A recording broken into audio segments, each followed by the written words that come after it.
అధికారుల తప్పిదామో లేకుంటే మిషన్లు చక్కగా పని చేయకనో తెలియదు కానీ మొత్తానికైతే అప్పుడప్పుడు పూరి గుడిసెలకు చిన్న చిన్న రేకుల ఇండ్లకు సుతం లక్షల బిల్లులు చేసిన వార్తలు మనం చూస్తున్నాం కదా. సేమ్ గసొంటి వార్తేనుల్లా ఇది కూడా. మరి ఆ ముచ్చటేందో తెలియాలంటే మీరు ఈ వార్త పురాగా చూడాల్సిందే. చలో చూడురిగా.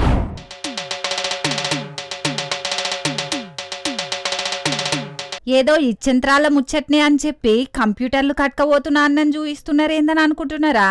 ఇగో ఈడ కంప్యూటర్ ముంగట కూకున్న అన్నదేనుల్లా ముచ్చట. ఈ అన్న పేరు అదపాక హరికృష్ణ. శ్రీకాకుళం జిల్లా లావేరు మండలం వెంకటాపురం జంక్షన్ దగ్గర కామన్ సర్వీస్ సెంటర్ నడుపుతున్నాడు. ఇన్ని రోజులు మంచిగానే ఉన్నది గాని ఈ నెల 11 తారీఖు నాడు హనుమాన్ ట్రేడర్స్ స్క్రాప్ బిజినెస్ పేరు మీద 36,19,244 రూపాయల జీఎస్టీ పన్ను కట్టాలనని అధికారులు నుంచి ఉత్తరం వచ్చిందట. అసలుకు ఏం జరిగిందో ఆ అన్ననే చెప్తున్నాడు. ఇనుండ్రి. ప్రకాశం జిల్లా ఒంగోలు కూలి పని చేసుకోవడానికి వెళ్ళాను. అక్కడ ఒక వైష్ణవి బార్ అండ్ రెస్టారెంట్ అనే రెస్టారెంట్లో వర్క్ చేశాను. 2008 నుంచి 2016 వరకు అక్కడ వర్క్ చేసి ఉన్నాను. అక్కడ వర్క్ చేసిన టైంలో నౌకర్నామా కోసం వాళ్ళు నా ఆధారు మరియు పాన్ జిరాక్స్లు తీసుకుని ఉన్నారు.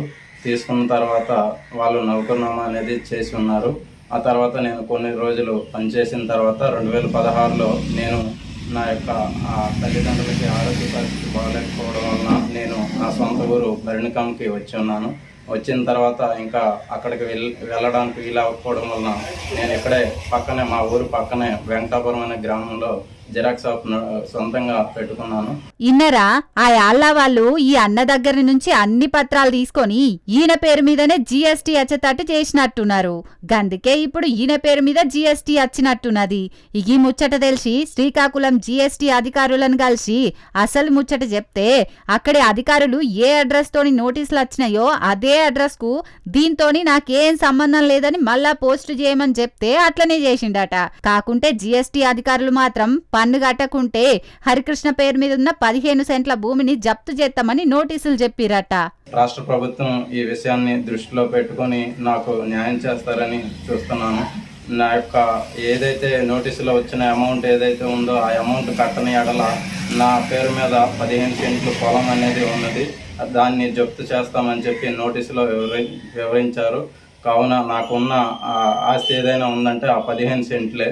ఆ 15 సెంట్లు రాష్ట్ర ప్రభుత్వం చొరవ తీసుకొని 15 సెంట్లు నాదే ఉండేటట్టుగా చూడాలని. ఆ పన్నుతోని జీఎస్టీతోని నాకేం సంబంధం లేదు కాబట్టి నా భూమి జప్తు చేయకుండా కాపాడాలని అంటున్నాడు. మరిగా జీఎస్టీ అధికారులు జర నోటీసులు పంపించింది అసలుళ్ళకేనా లేదా అనేది విచారణ చెయ్యుర్రి. లేకుంటే పాపం ఇట్లా అమాయకులు బాధపడే పరిస్థితి వస్తది కాబట్టి జర చూసుకొని పని చేయుర్రని అంటున్నారు ఈ ముచ్చట తెలిసిన అక్కడి జనాలు.